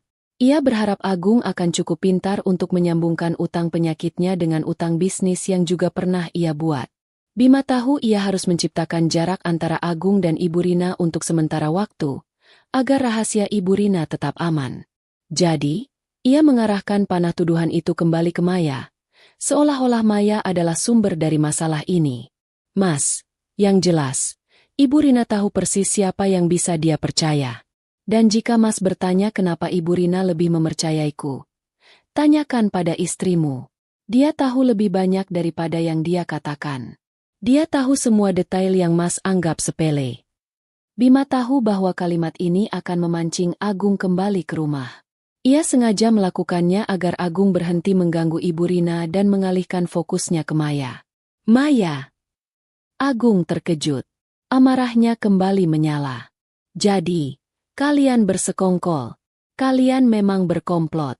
Kamu memberiku petunjuk samar, dan Maya menahan kebenaran agar aku terlihat bodoh di mata kalian. Bima menggeleng. Aku tidak berkomplot, Mas. Aku hanya menuruti amanah. Tanya Mbak Maya. Dia sudah lama tahu alasan ibu tidak pernah merasa aman dengan kondisi finansial Mas Agung. Agung mencengkeram catatan medisnya. Wajahnya merah padam. Ia tidak menunggu lagi. Ia tahu, satu-satunya orang yang memegang kunci untuk membuka misteri ini adalah Maya. Ia langsung berbalik, meninggalkan Bima sendirian di perpustakaan. Bima tersandar ke dinding setelah Agung pergi. Ia menghela napas. Ia telah mengorbankan hubungannya dengan kakaknya demi menepati janji pada ibunya. Sementara itu, di rumah kami, aku sedang menyiram tanaman. Aku sudah menduga Agung akan kembali dalam keadaan seperti ini. Saat ia masuk, ia tidak lagi tampak lelah. Ia tampak seperti pemburu yang menemukan jejak mangsanya. Kamu, Mei, kamu sudah lama tahu semuanya, kan? Teriak Agung, melemparkan catatan medis itu ke lantai. Bima bilang kamu yang tahu semua detail kenapa ibu tidak pernah merasa aman denganku. Aku berdiri tegak. Aku meletakkan selang air, membiarkan keheningan mengisi ruang di antara kami. Aku tahu ini saatnya. Ia sudah mencari, ia sudah menemukan potongan teka-teki, dan kini ia datang padaku untuk menyusun semuanya. Aku tahu, Gung. Aku tahu semuanya. Kataku, suaraku tenang. Kenapa kamu diam? Kenapa kamu membiarkan aku hidup dalam kebohongan? Kenapa kamu membiarkan aku dihina oleh Bima? Agung mencengkeram lenganku. Aku menatap matanya, tidak menunjukkan rasa takut. Aku diam karena janji, jawabku pelan. Janji yang kubuat pada ibumu. Janji untuk melindungimu dari dirimu sendiri. Agung melepaskan cengkeramannya. Kata-kataku menusuknya lebih dalam daripada tuduhannya pada Bima. Melindunginya dari dirinya sendiri? Apa maksudmu? Aku tidak butuh dilindungi. Oh, kamu sangat butuh dilindungi, Gung. Kamu butuh dilindungi dari kenyataan bahwa kamu pernah nyaris membuat rumah ini disita karena kamu salah perhitungan. Kamu butuh dilindungi dari kenyataan bahwa warisan Bima itu adalah utangmu yang harus dilunasi.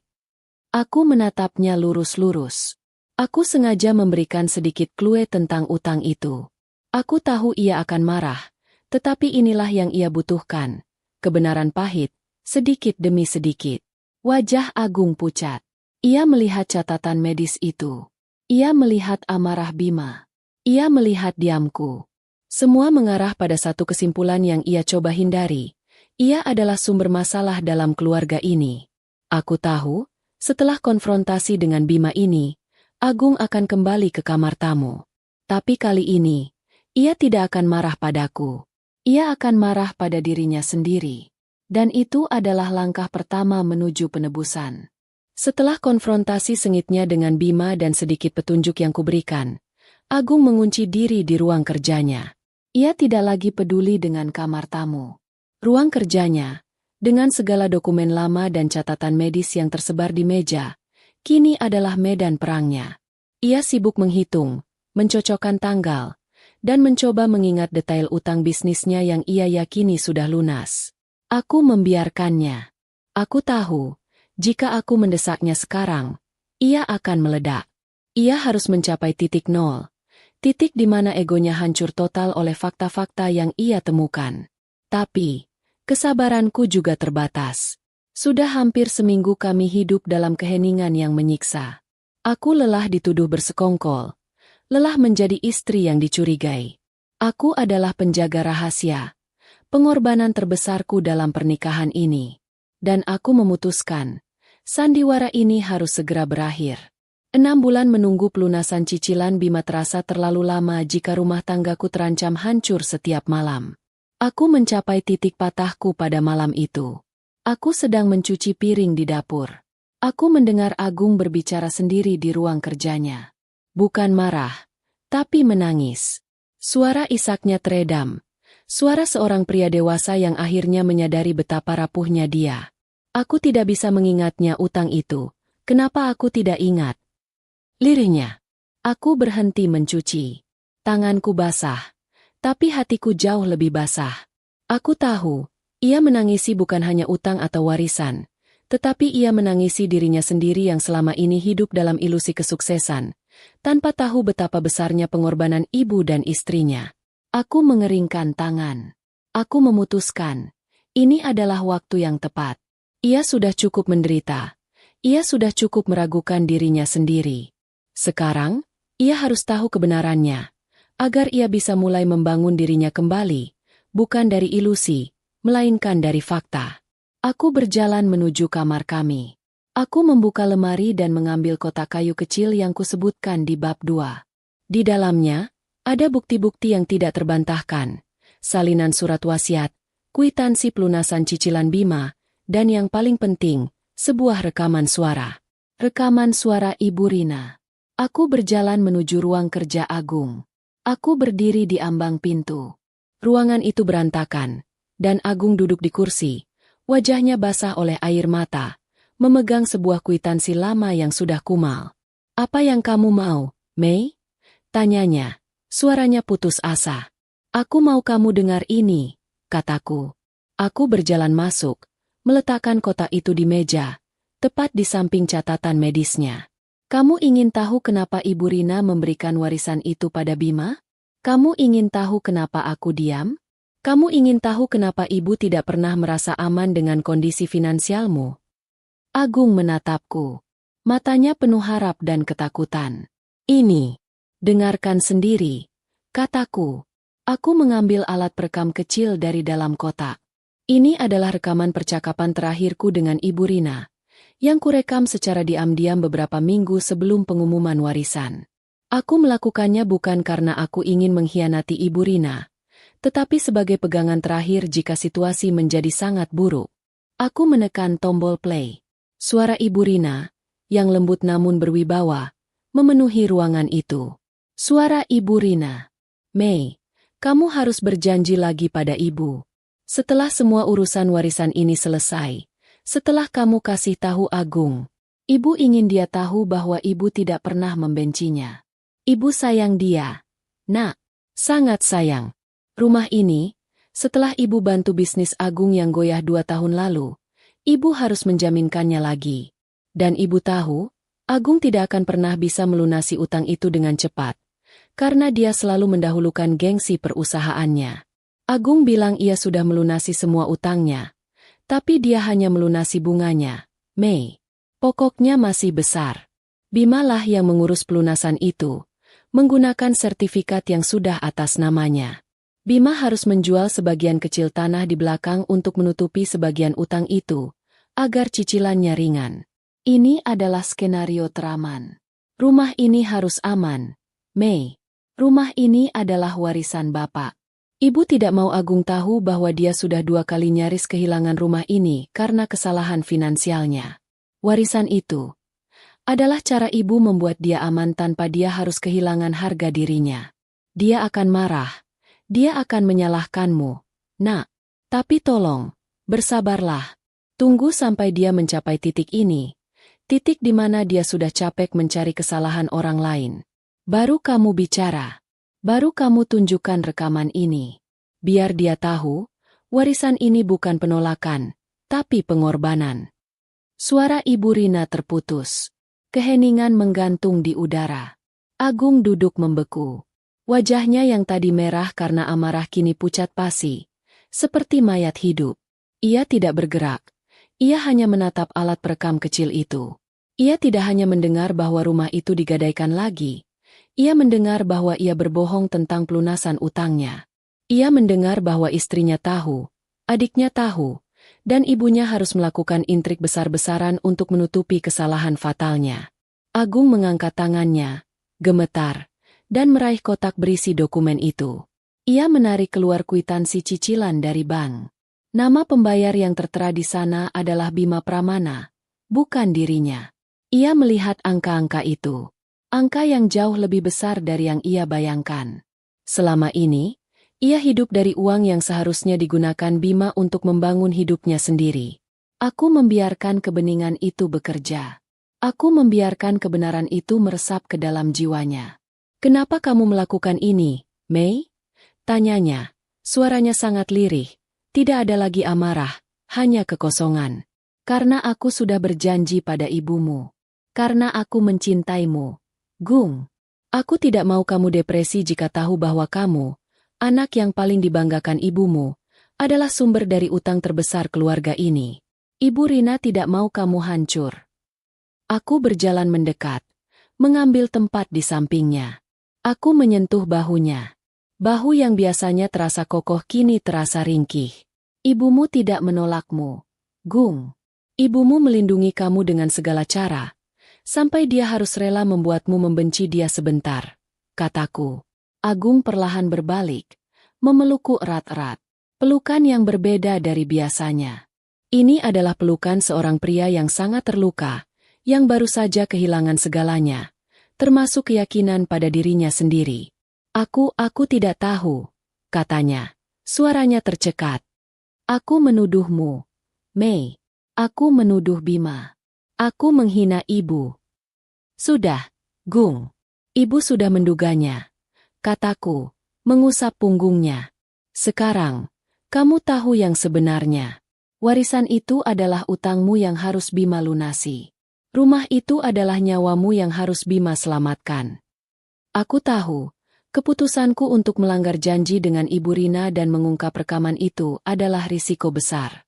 Tapi, ini adalah satu-satunya cara untuk menyelamatkan Agung dari kehancuran mental yang lebih besar, dan yang paling penting, menyelamatkan rumah tangga kami. Aku menatap jam. Masih ada satu hal terakhir yang harus dilakukan. Besok, kataku, memegang wajahnya. Kita temui Ibu Rina. Kamu harus mendengar langsung dari beliau. Kamu harus meminta maaf. Sudah cukup kita semua hidup dalam rahasia ini. Agung mengangguk. Tanpa bicara. Air matanya terus mengalir. Ia sudah mencapai titik patah. Titik di mana ia tidak lagi melihat dirinya sebagai seorang direktur sukses, tetapi hanya sebagai seorang anak yang sangat dicintai oleh ibunya, dan seorang suami yang sangat dilindungi oleh istrinya. Pagi hari itu, suasana di mobil terasa berbeda. Agung mengemudi dengan kecepatan normal, tanpa ledakan emosi atau keheningan yang mencekam. Ia hanya diam, memegang setir erat-erat, wajahnya tampak kosong, seperti kanvas yang baru saja terhapus. Aku duduk di sebelahnya, memegang tas tangan yang berisi alat perekam suara Ibu Rina. Aku takut, Mei, bisiknya, saat kami hampir sampai di rumah Ibu Rina. Takut pada apa, Gung? Tanyaku lembut. Takut pada apa yang akan ibu katakan. Takut kalau ibu benar-benar kecewa padaku karena aku sudah 2 kali membuat masalah finansial besar. Dan aku tidak pernah tahu. Ibu tidak pernah kecewa padamu, Gung. Ibu hanya ingin kamu aman. Ayo, kataku, menguatkannya. Kami tiba di rumah Ibu Rina. Aku sudah memberitahu Bima tentang rencana pertemuan ini. Bima menyambut kami di teras. Ia dan Agung saling tatap. Tatapan yang kini tidak lagi dipenuhi amarah, tetapi rasa canggung dan penyesalan yang mendalam dari pihak Agung. Mas Agung, sapa Bima. Nadanya ramah. Agung hanya mengangguk pelan. Maaf, Bim. Soal kemarin, soal semua tuduhanku. Sudah, Mas. Aku mengerti. Maslah, ibu sudah menunggu. Potong Bima. Ia tahu permintaan maaf yang sesungguhnya harus ditujukan pada Ibu Rina. Kami masuk. Ibu Rina duduk di kursi kayu jati yang sama, di tempat ia mengumumkan penyerahan warisan itu. Beliau tampak lebih tua, lebih rapuh, seolah beban rahasia itu telah menguras energinya.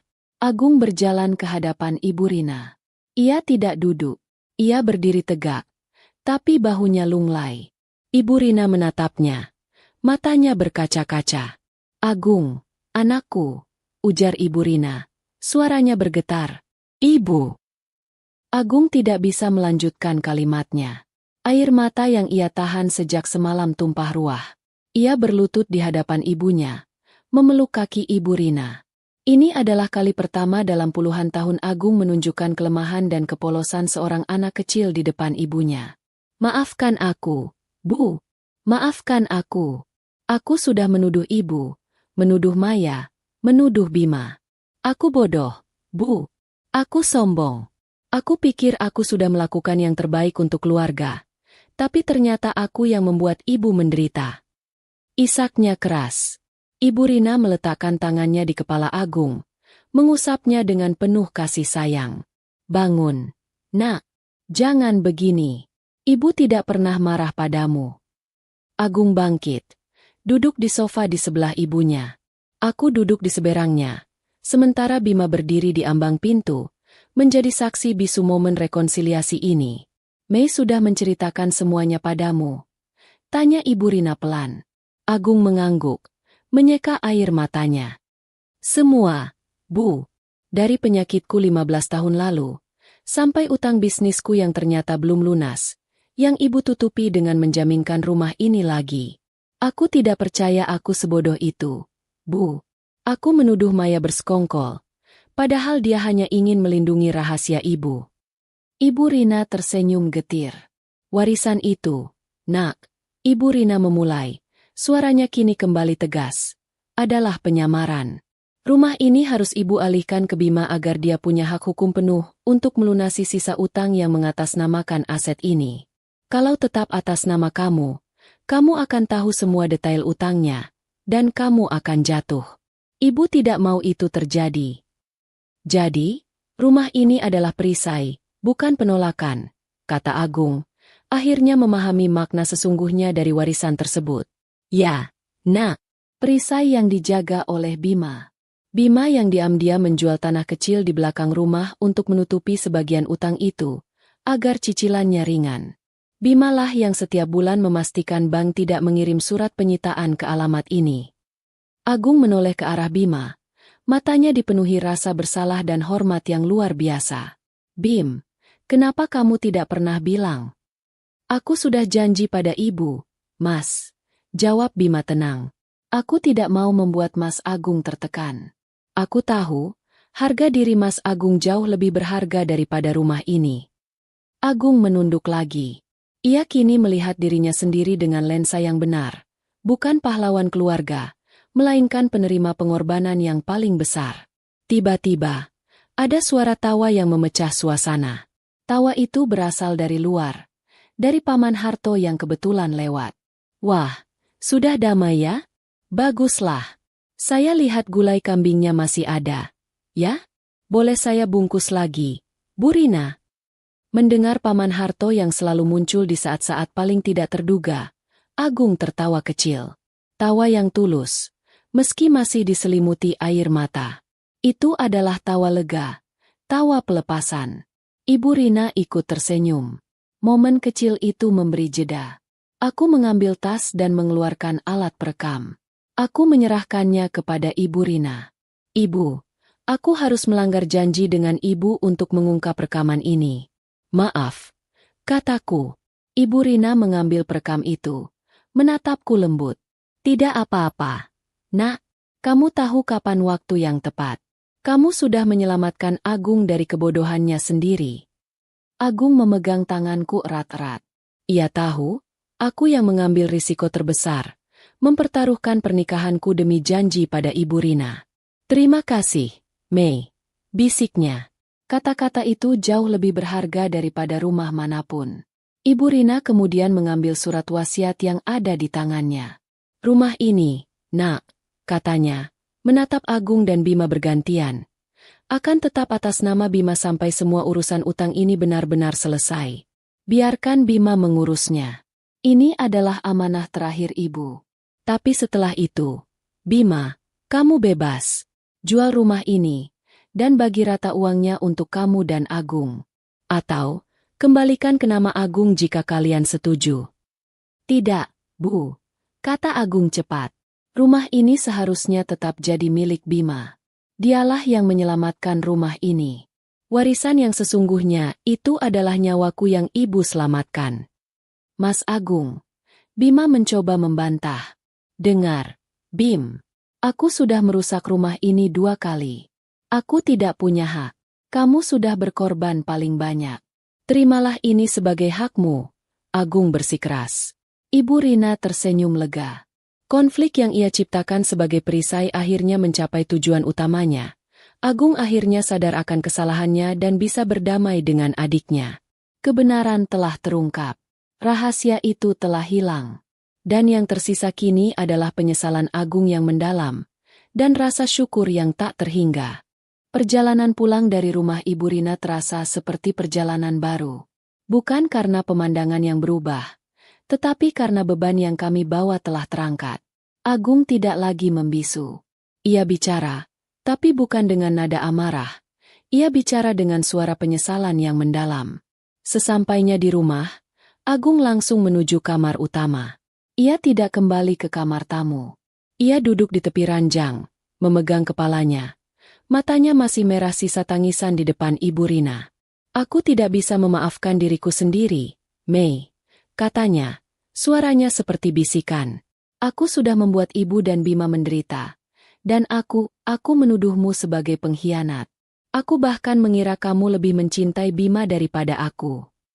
Aku duduk di sampingnya. Aku menyentuh tangannya yang dingin. Itu sudah berlalu, Gung. Kamu bicara begitu karena kamu terluka. Sudah cukup kamu menyiksa dirimu sendiri. Tidak cukup, Mei. Kamu tidak tahu betapa hinanya aku merasa sekarang. Aku, direktur perusahaan, yang selalu menganggap diriku paling pintar dan paling sukses, ternyata adalah anak manja yang tidak tahu diri. Aku hidup nyaman di atas utang yang ditanggung Ibu dan dibayar Bima. Aku tahu, ini adalah fase yang harus ia lalui. Penyesalan Agung jauh lebih jujur daripada kemarahannya. Ia adalah pria yang harga dirinya hancur lebur, dan aku harus membantunya merangkai kembali pecahan itu, kali ini dengan fondasi yang lebih kuat, yaitu kejujuran dan kerendahan hati. Apa yang harus aku lakukan, Mei? Bagaimana aku bisa membalas kebaikan mereka? Tanyanya, menatapku dengan mata penuh keputusasaan. Kamu tidak perlu membalas dengan uang, Gung. Kamu harus membalas dengan hati, kataku, mengusap lembut pipinya. Pertama, kamu harus berdamai dengan dirimu sendiri. Kedua, kamu harus membuktikan pada Ibu Rina bahwa pengorbanannya tidak sia-sia. Kamu harus jujur mulai sekarang. Agung mengangguk. Ia meraih tanganku dan menciumnya.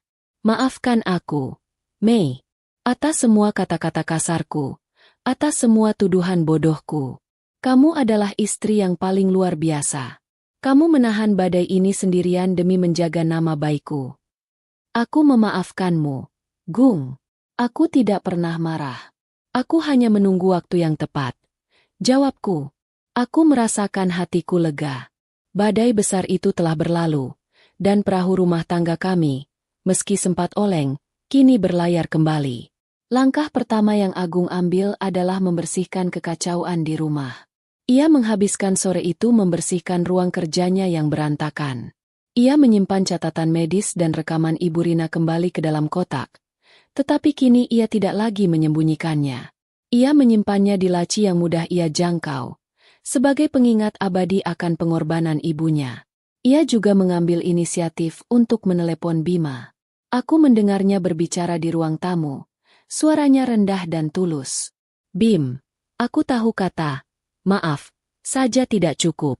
Tapi, aku berjanji, aku akan membantumu melunasi sisa cicilan utang itu. Bukan sebagai balasan, tapi sebagai tanggung jawabku sebagai kakak. Aku akan memastikan kamu tidak perlu lagi menggunakan gajimu sebagai guru untuk menutupi kesalahan finansialku." Bima menjawab dengan tenang. "Tidak perlu, Mas. Itu sudah menjadi amanahku. Tapi, terima kasih sudah mau jujur padaku. Tolong, Bim, biarkan aku membantumu.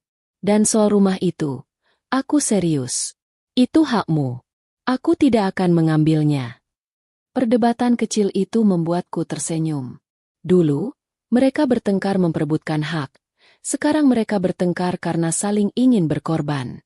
Ini adalah awal yang baik. Momen kedua datang di malam hari. Agung duduk di sofa, menonton sinetron bersamaku.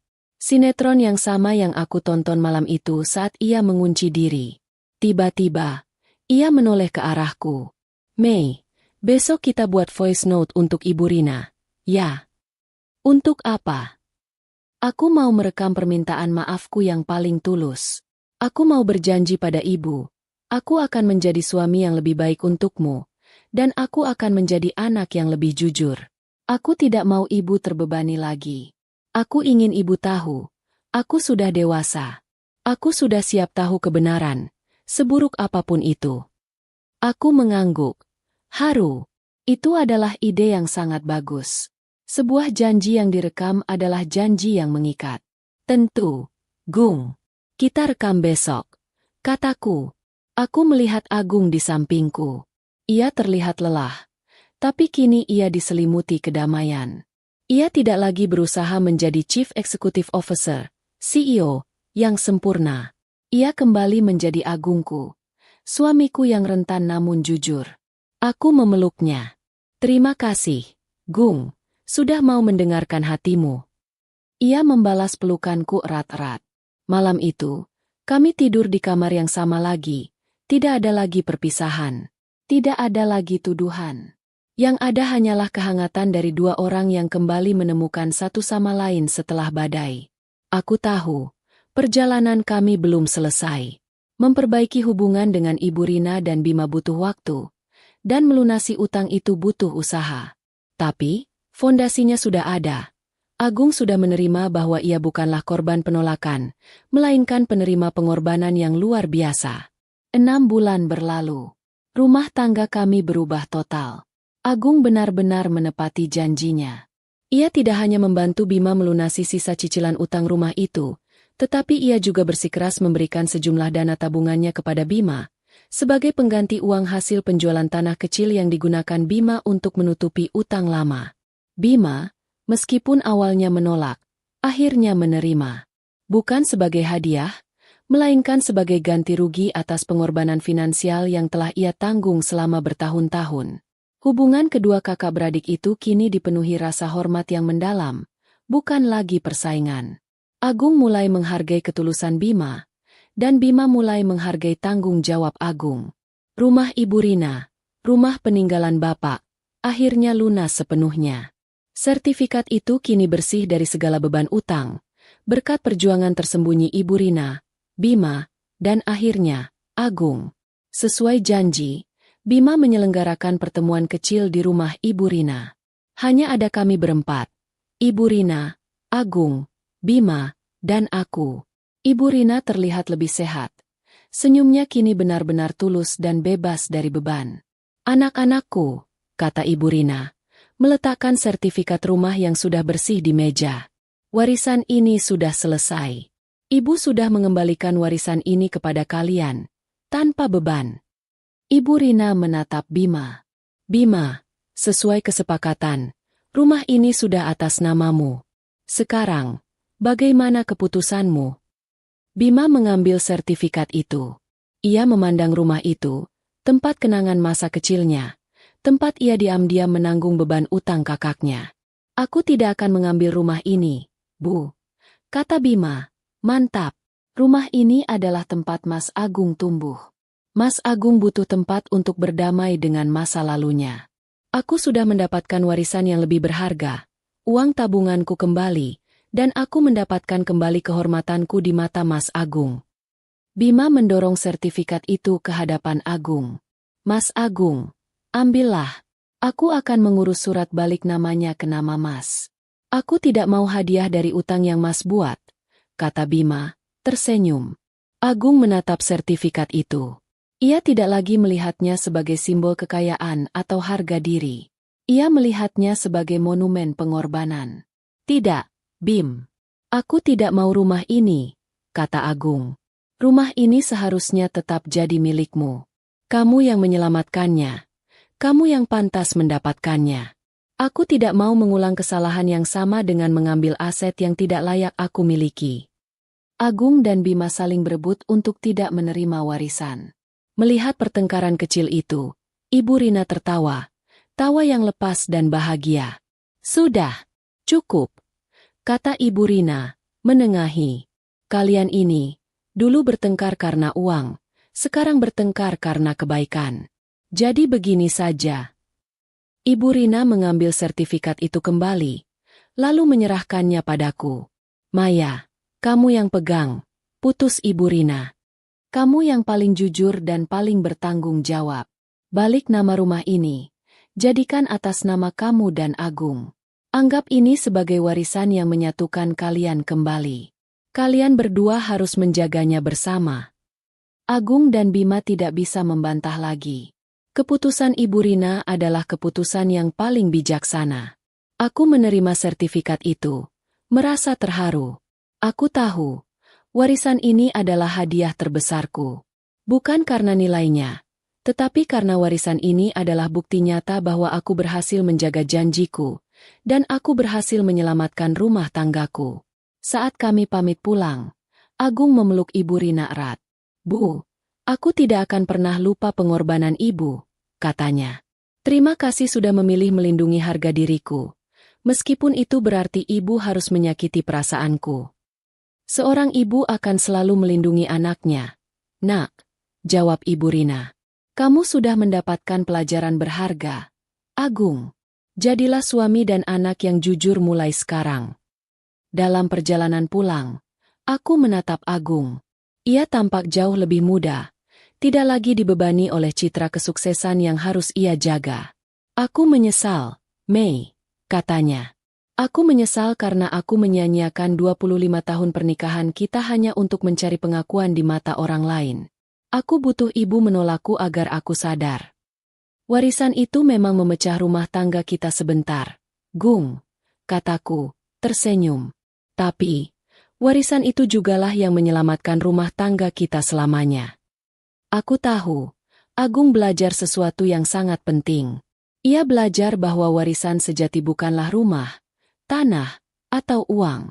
Warisan sejati adalah kesempatan kedua, yaitu membangun kembali kepercayaan di dalam rumah tangga, menghargai pengorbanan yang tidak terlihat, dan memiliki keberanian untuk mengakui kelemahan. Rumah kami memang tidak lagi terpecah. Justru, fondasinya kini jauh lebih kuat. Warisan itu akan menjadi cerita turun-temurun, bukan tentang rumah yang diperebutkan, melainkan tentang pengorbanan seorang ibu, ketulusan seorang adik, dan penebusan seorang suami. Aku melihat Agung di sampingku. Ia tersenyum, senyum yang sudah lama tidak kulihat. Senyum tanpa beban. Aku sudah membatalkan rencana balik nama warisan itu. Aku akan membiarkan rumah itu atas namamu, kata Agung.